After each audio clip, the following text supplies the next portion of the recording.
Chinese New Year, also known as the Lunar New Year or the Spring Festival, is the biggest Chinese holiday with more than 1 billion participants each winter. The 15-day festival starts on the second new moon after the winter solstice and causes the biggest influx of visitors to one place across the globe.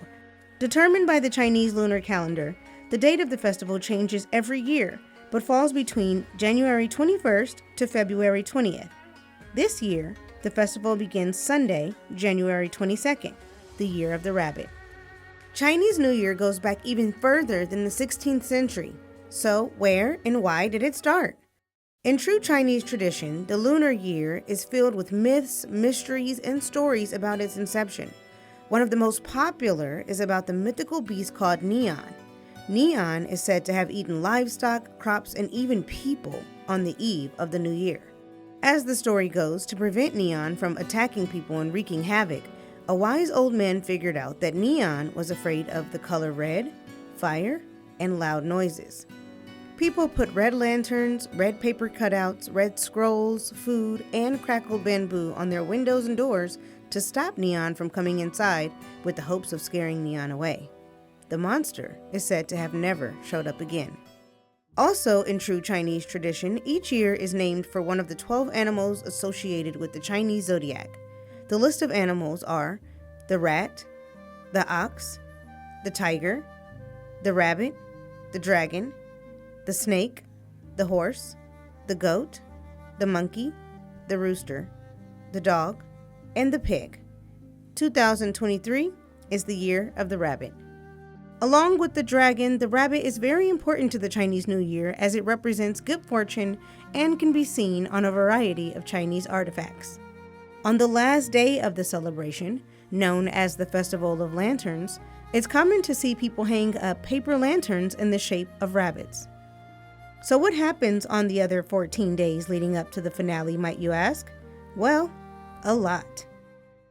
On the eve of the festival, many people deep clean and prepare by thoroughly sweeping their houses, getting haircuts, some women shop for clothes, and it's also a time when people pay off debts and take showers to rid themselves of any bad luck and enter into the new year with a clean slate. Some of the most common traditions to observe during the festival include visiting family. People are expected to be home to celebrate the festival with their families. The Chinese New Year's Eve dinner, called the reunion dinner, where big families of several generations sit around the table and enjoy food like dumplings, rice balls, and mandarins. Ancestral sacrifices. Heavenly spirits like the kitchen god and the god of wealth visit Earth on the 4th day. It's auspicious to prepare a big dinner, served at the stroke of midnight even, and make offerings of incense, food, and spirit money to welcome these deities and ensure a prosperous year ahead. The giving of money by way of red envelopes. The money in red envelopes, also known as, quote, lucky money or New Year's money. By giving the money to children, elders are hoping to pass on a year of good fortune and blessings. Another version is given by the younger generation to their elders as a blessing of longevity and a show of gratitude. Watching the Chinese New Year Gala. This televised variety show is broadcasted by China Central Television, also known as the Spring Festival Gala or Chunwan. It is one of the premier TV events in China. It is popular in diaspora Chinese communities as well, and the gala makes it a point to include them in the show. You can see anything from comedy, singing, acrobats, opera, and more. Elaborate fireworks. From public displays in major cities to millions of private celebrations in China's rural areas, setting off fireworks and firecrackers is an indispensable festive activity. It's a way to scare away the evil and welcome the New Year's arrival. Billions of fireworks go up in China at midnight and in the first minutes of the Chinese New Year, making it the most anywhere at any time of the year. Watching lion and dragon dances. Lion dances and dragon dances are widely seen in China and Chinatowns in many Western countries during the Lunar New Year period.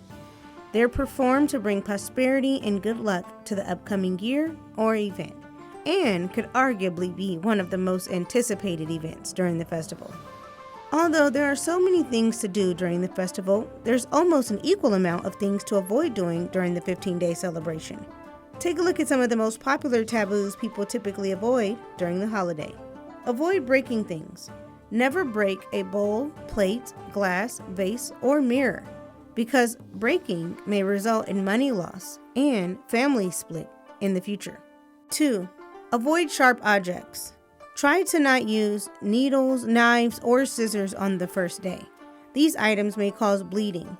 Blood is considered unlucky. 3. Do not take an afternoon nap. Napping indicates laziness for the next year. 4. No crying. Avoid kids crying, and if they do cry, stop them by any means quickly. Crying brings restless sadness for the coming year. 5. A married daughter should not visit her parents on New Year's Day. It's said to bring bad luck to her parents and the family. Not until the second day is she allowed to visit her family. 6. Do not give New Year's greetings to someone still in bed. Doing so might lead that person to lying in bed sick for the whole year. Speaking of greetings, throughout the festival you may hear several versions of someone wishing you a Happy New Year. There are so many ways to utter the joyous phrase. Here's a few. Gong choy is the most common Chinese New Year greeting in Cantonese, which is spoken in parts of southern China and Hong Kong. It directly translates to wishing you great happiness and prosperity. In Mandarin, the same greeting is Gong Sai. In Mandarin, Happy Chinese New Year is Xin Nian Kuala, which is a formal greeting typically used for strangers and means New Year happiness. A shortened version is Xin Nian Hao. Is more often used for friends and family. Go Nian Hao is also used as a New Year greeting and means pass the New Year well. Centuries later, the festivities have spread throughout the globe, with the United States offering the second biggest Chinese New Year's festivals in Chinatowns across the country. California and New York are the most popular cities to partake in the festivities. Many people flock to the San Francisco and Manhattan streets to see parades, make arts and crafts with their kids, eat festive food, wave at Miss Chinatown, and of course, cheer during the Lion and Dragon Dance. Gong Si Fa Sai.